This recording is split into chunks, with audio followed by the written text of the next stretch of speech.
नमस्कार दोस्तों, सुरेल हिंदी क्लास में आप सभी का स्वागत है। आज हम पढ़ेंगे पाश्चात्य काव्य शास्त्र का एक महत्वपूर्ण बिंदु लॉन्जाइन्स का उदात्त सिद्धांत।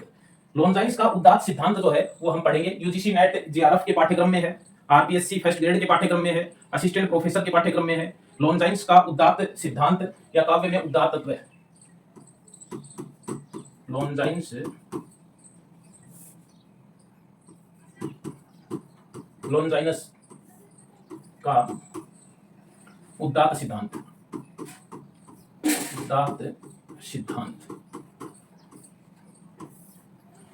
लॉन्जाइन्स का यदि हम समय की बात करें तो ईसा पूर्व की तीसरी शती जो है वो मानी जाती है।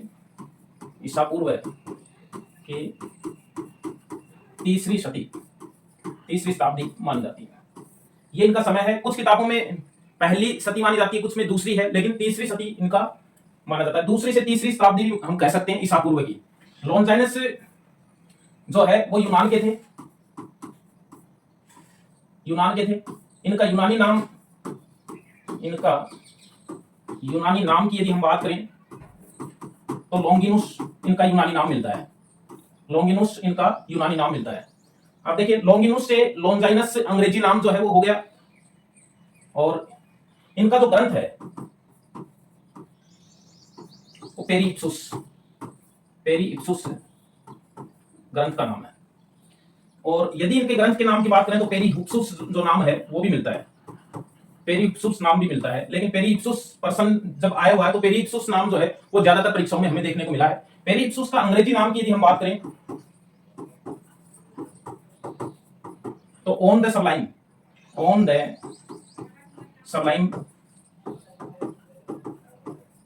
ये पर्सन भी जो है वो बहुत बार पूछा गया है। इस नाम से 1554 ईस्वी में इसका प्रकाशन जो है वो हुआ था। पेरी इप्सुस जो है इसमें 44 भाग हैं, 44 भागों में है यह ग्रंथ। यह पत्रात्मक शैली में है। यह पत्रात्मक शैली में लिखा गया है। पत्रात्मक शैली में लिखा गया है, 44 भागों में लिखा गया है। ऑन द सबलाइम इसका अंग्रेजी नाम है। पेरी इप्सुस इसके ग्रंथ का नाम है और पेरी इप्सुस नाम भी जो है वो मिलता है। अब हमें ये ध्यान में रखना है, सबसे महत्वपूर्ण बात है ग्रंथ का नाम। पेरी इप्सुस ऑन द सबलाइम 44 भागों में है, पत्रात्मक शैली में है, यूनानी नाम लॉन्गिनुस है, यूनान के रहने वाले थे, तीसरी शताब्दी है ईसा पूर्व की, और लॉन्जाइन्स इनका अंग्रेजी नाम है। लॉन्जाइन्स के नाम से ही हमें किताबों में पढ़ने को मिलता है। अब हम बहुत ही सरल शब्दों में समझेंगे। जो इनका ये जो किताब है, किताब जो है ये पूरा ग्रंथ तो अभी उपलब्ध है भी नहीं। पेरी इप्सुस जो है पूरा ग्रंथ उपलब्ध नहीं है, लेकिन इसमें उदात्त का चित्रण दो शैली में किया गया है। पहला या दो भाग में कह सकते हैं पेरी इप्सुस के अंदर उदात्त शैली का विवेचन नाम से, और दूसरा जो है वो कला के आधारभूत तत्वों के रूप में दो भागों में इसमें उदात्त का जो है वो चित्रण है। अब उदात्त सिद्धांत को समझ लेते हैं। इसी ग्रंथ में उदात्त सिद्धांत है इनका, यानी पेरी इप्सुस का जो उदात्त सिद्धांत है, उदात्त सिद्धांत काव्य में उदात्त तत्व है। काव्य में उदात्त तत्व है नाम भी मिलता है, यानी इस सिद्धांत का नाम ये भी मिलता है। उदात्तीकरण भी कह सकते हैं। उदात्तीकरण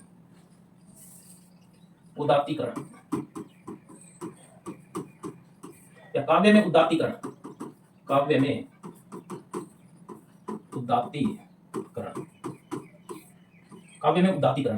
उदात्त शब्द से ही इसमें यह प्रत्यय जुड़ करके एक शब्द बनता है औदात्य सिद्धांत भी कह सकते हैं। ये क्या है? काव्य में, यानी कविता जो है उसमें उदात्तता कैसे लाई जा सके, ये नाम हमें मिलते हैं कि सिद्धांत। लॉन्जाइनस का जो सिद्धांत है उसके अलग अलग नाम जो है वो मिल सकते हैं। एक साथ सभी नाम तो लिखे नहीं होंगे, यानी ये कह सकते हैं कि लॉन्जाइनस का उदात्त सिद्धांत क्या है, लॉन्जाइनस का काव्य में उदात्त तत्व सिद्धांत जो है वो क्या है, उदात्तीकरण सिद्धांत क्या है, काव्य में उदात्तीकरण सिद्धांत क्या है, या लॉन्जाइनस का औदात्य सिद्धांत क्या है। तो उदात्त से ही औदात्य शब्द बना है। आप देखिए, उदात्त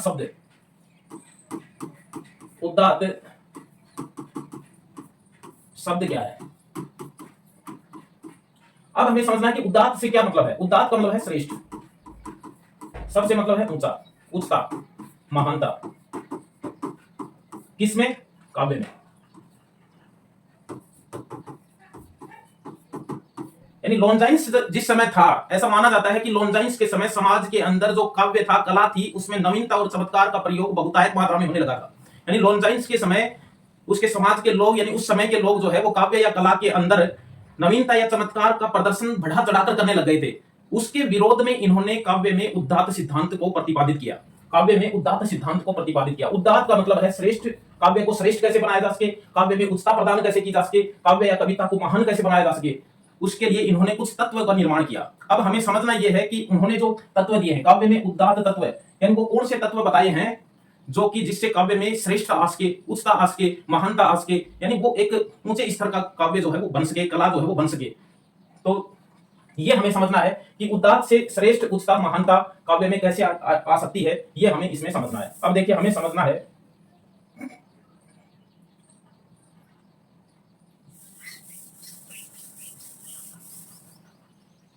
ये हमने सिद्धांत समझ लिया है। हमें समझना है इन्होंने जो उदात्त सिद्धांत दिया, इनमें जो तत्व बताए हैं उसके 3 पक्ष बताए हैं। लॉन्जाइनस ने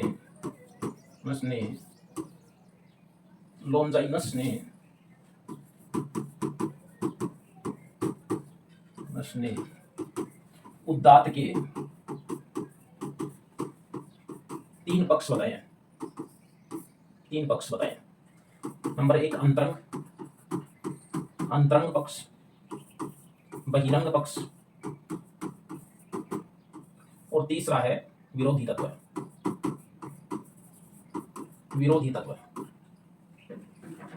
तो इसमें उदात्त के 5 तत्व बताए हैं। लॉन्जाइनस ने उदात्त के 5 तत्व बताए हैं। ये हमें देखिए, महान विचार, यानी लॉन्जाइनस ने उदात्त के 3 पक्ष बताए हैं, अंतरंग, बहिरंग और विरोधी तत्व, और 5 इसके उदात्त के 5 तत्व बताए हैं कि काव्य में उदात्तता, श्रेष्ठता, उच्चता, महानता कैसे लाई जा सकती है, 5 तत्वों से लाई जा सकती है। वो 5 तत्व कौन से हैं? पहला है महान विचार, दूसरा है भावों की तीव्रता,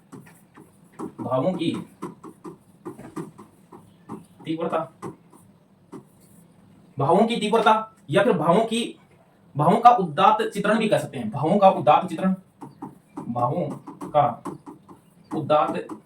चित्रण भी कह सकते हैं, ये कह सकते हैं। तीसरा है समुचित अलंकार योजना,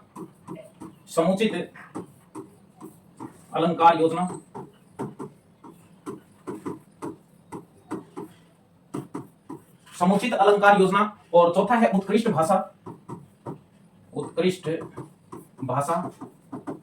और 5वां है गरिमा में रचना विधान।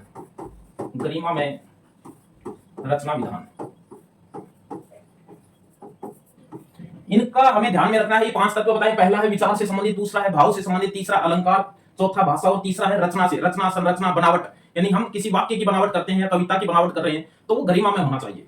रचना, संरचना, बनावट जो है वो गरिमा में होना चाहिए। उत्कृष्ट भाषा होना चाहिए। उत्कृष्ट भाषा का मतलब है भव्य शब्दावली या पदरचना से, भव्य शब्दावली या पदरचना, ये है उत्कृष्ट भाषा। अब देखिए पहले 2 जो हैं भाव और विचार, ये तो हैं अंतरंग,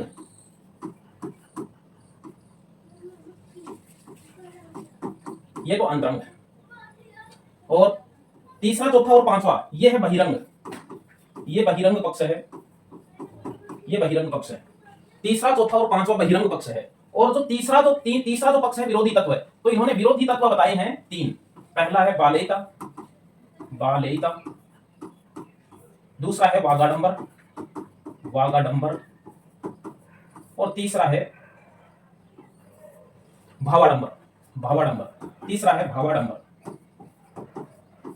ये 3 विरोधी तत्व बताए हैं। विरोधी तत्व का मतलब है कि इन्होंने उदात्त के 3 पक्ष बताए हैं, अंतरंग, बहिरंग और विरोधी तत्व। अंतरंग और बहिरंग में जो 5 तत्व हैं वो हैं उदात्त के 5 तत्व, यानी श्रेष्ठता कैसे लाई जा सके। श्रेष्ठता लाई जाएगी महान विचारों से। इनको समझ लेते हैं थोड़ा सा कि महान विचारों से या उत्कृष्ट विचारों से ही काव्य में श्रेष्ठता जो है लाई जा सकती है। लेकिन महान विचारों के साथ साथ जो कवि है, कलाकार है, उसकी भावों की तीव्रता या भावों का उदात्त चित्रण भी उसमें विचारों के साथ साथ होना चाहिए। हमारे जो विचार हैं, कवि के जो विचार हैं वो महान तो होने चाहिए, महान विचार तो होने चाहिए, लेकिन उसके जो भाव है, उसकी जो भावना है, उसकी तीव्रता भी श्रेष्ठ होनी चाहिए, यानी उसका उदात्त चित्रण, भावना का उदात्त चित्रण भी उन विचारों के साथ साथ होना चाहिए। तीसरे ये दोनों हैं, ये हैं अंतरंग पक्ष में, ये दोनों ही अंतरंग पक्ष में आते हैं। ये हमें ध्यान में रखना है कि इसमें प्रश्न आता है कि इसमें से ये और ये अंतरंग पक्ष के अंतर्गत आते हैं, ये तत्व बहिरंग पक्ष में आते हैं, ये तत्व जो है वो विरोधी तत्व में या अवरोधक तत्व में आते हैं। तीसरा है समुचित अलंकार योजना, यानी अलंकारों का भी समुचित प्रयोग उसमें होना चाहिए। ये अलंकार को साइड में नहीं रखते, अलंकार को भी शामिल कर रखते हैं। तो अलंकार किसमें आएगा? बहिरंग में, सिर्फ कला पक्ष में और भाव पक्ष में। अब देखो ये जो दो हैं महान विचार और उदात्त, ये है भाव पक्ष, इनको हम भाव पक्ष भी कह सकते हैं। और ये जो तीन है अलंकार, भाषा और रचना विधान, ये तीनों है कला पक्ष में, ये कला पक्ष में आते हैं। ये अंतरंग में है, ये बहिरंग में है। अंतरंग को हम भाव पक्ष भी कह सकते हैं और बहिरंग को हम कला पक्ष भी कह सकते हैं, जिसमें अलंकार आएगा, उत्कृष्ट भाषा आएगी। उत्कृष्ट भाषा का मतलब है भव्य शब्दावली का प्रयोग होना चाहिए, उसमें पद रचना का एक विशेष प्रयोग होना चाहिए, शब्द जो है वो श्रेष्ठ या उत्तम किस्म के शब्दों का उसमें प्रयोग होना चाहिए, यानी उत्कृष्ट भाषा होनी चाहिए। और गरिमा में रचना विधान, यानी कविता जो हम रचते हैं उसकी रचना, उसका रचना विधान, उसकी संरचना, उसकी बनावट जो है वो बहुत ही गरिमापूर्ण जो ढंग से जो है वो होनी चाहिए। ये 5 तत्व हैं, हमें इन 5 तत्वों को याद रखना पड़ेगा उदात्त सिद्धांत को समझने के लिए। इसके अलावा ये 2 पक्षों के 5 तत्व हैं, अंतरंग के और बहिरंग के, भाव पक्ष के और कला पक्ष के। अब तीसरा है, अब देखिए अंतरंग में 2 हैं विचार और भाव, बहिरंग में 3 है अलंकार, भाषा और रचना, और विरोधी तत्व ये 3 तत्व हैं। ये विरोधी तत्व को अवरोधक तत्व भी कहते हैं, अवरोधक तत्व भी कहते हैं। बालेता को बालिशता भी कहते हैं, बालिशता भी कहते हैं। और बालेता का मतलब है, बाले का मतलब बचकाना, बालेता का मतलब है बचकानापन, यानी बचकानापन नहीं होना चाहिए। यह एक शैलीगत दोष होता है, यानी कवि के अंदर बचकानापन नहीं होना चाहिए। यह है शैलीगत दोष, शैलीगत दोष है। कौन सा? बालेता जो है वो शैलीगत दोष है, यानी उसमें बचकानापन नहीं होना चाहिए। दूसरा है वागाडंबर। वागाडंबर का मतलब होता है वाक यानी वाक यानी वाणी, यानी वाणी का दंभ नहीं होना चाहिए, कवि की वाणी का दंभ नहीं होना चाहिए, अनावश्यक शब्दों का प्रयोग उसमें नहीं होना चाहिए, यानी वागाडंबर नहीं होना चाहिए, वाणी का दिखावा नहीं होना चाहिए, शब्दों का दिखावा नहीं होना चाहिए, अनावश्यक शब्दों का प्रयोग नहीं होना चाहिए, शब्दों की पुनरावृत्ति नहीं होनी चाहिए, तो हम काव्य को श्रेष्ठ बना सकते हैं। यानी ये अवरोधक विरोधी तत्व हैं, ये नहीं होने चाहिए। वागाडंबर नहीं होना चाहिए। भावाडंबर, भावाडंबर क्या होता है? भावाडंबर है, देखो वागाडंबर यानी वाणी का दंभ नहीं होना चाहिए, बाले का बचकानापन नहीं होना चाहिए। तीसरा है भावाडंबर। भावाडंबर क्या होता है? भावाडंबर कवि के अंदर नहीं होना चाहिए। भावाडंबर है भावनाओं का दिखावा, यानी अनपेक्षित निरर्थक या असंगत आवेश की अभिव्यक्ति नहीं होनी चाहिए। अनपेक्षित निरर्थक या असंगत आवेश की अभिव्यक्ति उसमें नहीं होनी चाहिए, यानी भावाडंबर नहीं होना चाहिए। ये हमें जो है वो ध्यान में रखना है। ये है उदात्त सिद्धांत, यानी उदात्त सिद्धांत यही है, हमें ये समझना पड़ेगा। इसमें 1-2 और महत्वपूर्ण बातें हैं जो मैं आगे लिखूंगा। कुछ प्रश्न हम देख लेते हैं, प्रश्न देखेंगे तो शायद ज्यादा समझ में इसमें आएगा। देखिए महत्वपूर्ण प्रश्न देख लेते हैं, फिर कुछ महत्वपूर्ण 1-2 और बात जो प्रश्नों में पूछी गई हैं और इसमें नहीं लिखी गई हैं प्रश्नों में। उदात्त आत्मा की महानता का प्रतिबिंब है, कथन किसका है? ये प्रश्न आया हुआ है, यूजीसी नेट में आया हुआ है। उदात्त, देखो मैंने बताया था उदात्त सिद्धांत भी कहते हैं इसको। उदात्त आत्मा की महानता का प्रतिबिंब है, कथन किसका है? तो ये हमें लॉन्जाइनस का कथन है। अब देखिए लॉन्जाइनस का पूरा नाम क्या है? ये प्रश्न जो है डियोनिसियस लॉन्गिनुस, तो ये यूनानी नाम है, डियोनिसियस लॉन्गिनुस इनका पूरा नाम जो है वो है। तीसरा प्रश्न है अभिव्यंजना की श्रेष्ठता और विशिष्टता का नाम उदात्तता है, ये कथन भी आया हुआ है। कथन किसका है? अभिव्यंजना की श्रेष्ठता और विशिष्टता का नाम उदात्तता है, ये कथन किसका है? तो ये कथन भी लॉन्जाइनस का है, ये हमें ध्यान में रखना है। यानी इस कथन को ध्यान में रखना है, उदात्त आत्मा की महानता का प्रतिबिंब है। इस कथन को ध्यान में रखना है, अभिव्यंजना की श्रेष्ठता और विशिष्टता का नाम उदात्तता है। और अगला प्रश्न देखिए, ये प्रश्न आया हुआ है 2014 में आरपीएससी कॉलेज लेक्चर में। लॉन्जाइनस के उदात्त तत्व विषयक विवेचन से संबंधित कौन सा कथन सही नहीं है? कथन कौन सा सही नहीं है? देखिए लॉन्जाइनस के उदात्त तत्व के 3 पक्ष हैं, ये तो सही है, 3 पक्ष हैं, अंतरंग, बहिरंग और विरोधी तत्व, ये कथन सही है बिल्कुल। महान विचारों की उद्भावना, दूसरा कथन है महान विचारों की उद्भावना अंतरंग तत्व के अंतर्गत आती है, ये भी सही है, क्योंकि पहला मैंने लिखा था महान विचार, तो महान विचारों की उद्भावना की क्षमता ये पहला तत्व होता है, तो महान विचारों की उद्भावना अंतरंग तत्व के अंतर्गत आता है, ये भी सही है। समुचित अलंकार योजना और उत्कृष्ट भाषा बहिरंग तत्व के अंतर्गत आते हैं, ये भी सही है। समुचित अलंकार योजना, उत्कृष्ट भाषा और गरिमा में रचना विधान तीनों ही बहिरंग तत्व में आते हैं। चौथा है देखिए कथन कि लॉन्जाइनस हर स्थिति में, आप देखो यहां पर ये डाउट हो जाता है, हर स्थिति में ये चीज है, हर हाल में ये है, तो वो हर हाल में तो कोई भी विचारक जो है किसी चीज को न तो नकारता है न ही स्वीकारता है, हर स्थिति के अंदर न तो उसको पूरी तरह से नकारता है किसी चीज को, न ही पूरी तरह से स्वीकारता है। तो लॉन्जाइनस हर स्थिति में साहित्य में गरिमा में भाषा प्रयोग के पक्षधर हैं, तो ये कथन गलत है इसमें, ये इसका उत्तर हो जाएगा। कौन सा कथन सही नहीं है। आजकल इसी तरह के प्रश्न जो है वो आरपीएससी पूछती है कि निम्न में से कौन सा कथन सही नहीं है। इसमें हम 2 कथनों पर आगे विचार करेंगे जो सबसे महत्वपूर्ण है इनके। अब देखिए इसका अगला प्रश्न देखिए, जो कि 2020 आरपीएससी असिस्टेंट प्रोफेसर में इस टॉपिक से संबंधित आया है। लॉन्जाइनस की उदात्त संबंधी मान्यता के अनुसार असंगत कथन है, यानी कथन कौन सा सही नहीं है। पहला कथन है विषय साधन नहीं साध्य है। दूसरा कथन है प्राचीन काव्य अनुशीलन आवश्यक है। क्या इसके अनुसार लॉन्जाइनस की उदात्त मान्यता के अनुसार सही है। विशद बिंबों की योजना उपादेय है और विषय का विस्तार पूर्वक होना आवश्यक है। तो इसमें कथन कौन सा असंगत है, यानी लॉन्जाइनस की जो मान्यताएं हैं, लॉन्जाइनस की जो मान्यताएं हैं उदात्त से संबंधित, उनमें से कौन सा असंगत है। तो विषय साधन नहीं साध्य है, ये कथन गलत है। विषय साधन नहीं साध्य है, साध्य नहीं है, विषय साध्य नहीं है। साध्य है मंजिल जिसको प्राप्त करना है, और साधन का मतलब आवश्यक काम में क्या चीजें हम काम में लेते हैं बीच में, वो साधन है। तो विषय साधन नहीं साध्य है, ये कथन गलत है। विषय साधन साध्य नहीं होता है। प्राचीन काव्य अनुशीलन आवश्यक माना है इन्होंने, प्राचीन काव्य अनुशीलन आवश्यक माना है। विशद बिंबों की योजना उपादेय मानी है और विषय का विस्तार पूर्वक होना भी आवश्यक माना है। विषय विस्तार पूर्वक होगा तभी उसके अंदर उदात्तता आ सकती है, ये इन्होंने कहा है। अब देखिए कुछ लॉन्जाइनस के की अवधारणाओं की यदि हम बात करें, एक ऐसा कथन जो कि हमें मानना है, एक शब्द है कल्पना।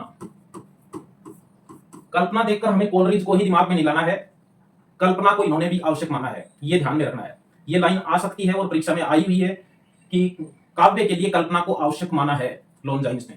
लॉन्जाइनस ये कहता है कि काव्य जो है वो कल्पना जो है वो काव्य के लिए आवश्यक होती है, लेकिन एक वांछित स्थिति में ही, उचित स्थिति में ही जो है वो आवश्यक है। ये हमें ध्यान में रखना है, ये इनका कथन है, यानी कल्पना काव्य के लिए आवश्यक है। लॉन्जाइनस के अनुसार कल्पना काव्य के लिए आवश्यक है,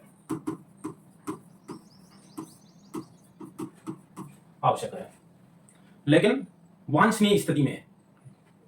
दूसरा हमें ध्यान में रखना है, इन्होंने आनंदानुभूति को कला की, लॉन्जाइनस ने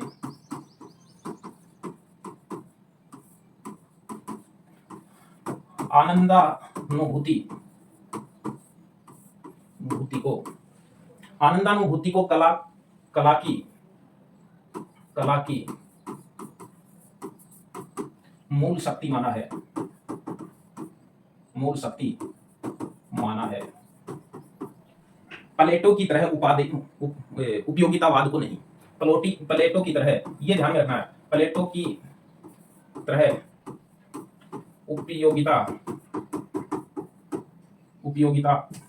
प्लेटो की तरह उपयोगितावाद को नहीं माना। प्लेटो किसको मानते हैं? प्लेटो उपयोगितावाद को मानते हैं। प्लेटो कहते हैं कि जिस वस्तु का उपयोग है वही समाज के लिए महत्वपूर्ण है, बाकी काव्य वाव्य कुछ नहीं होता है, वो कोई काम नहीं आता। हाँ, काव्य उस स्थिति में सही है जिस स्थिति में वो समाज के लोगों को मोटिवेट करे, प्रेरित करे और आगे बढ़ने की सलाह दे, या उनके काम आए, उनके लक्ष्य में बाधक न बने।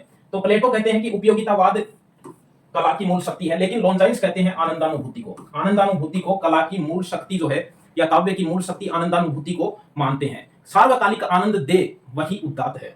लॉन्जाइनस कहते हैं, लॉन्जाइनस के अनुसार वही उदात्त है जो सार्वकालिक है, वही उदात्त है जो सार्वकालिक आनंद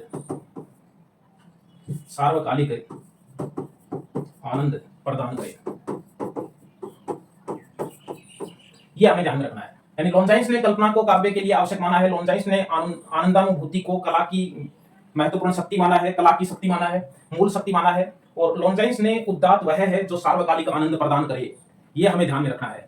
5 तत्व ध्यान में रखने हैं, 3 विरोधी तत्व ध्यान में रखने हैं, 3 पक्ष ध्यान में रखने हैं, अंतरंग, बहिरंग और विरोधी तत्व, ये हमें ध्यान में रखने हैं। अवरोधक तत्व भी उनको बोलते हैं। इसके बाद फिर मिलेंगे किसी अच्छे बिंदु के साथ, तब तक के लिए बाय।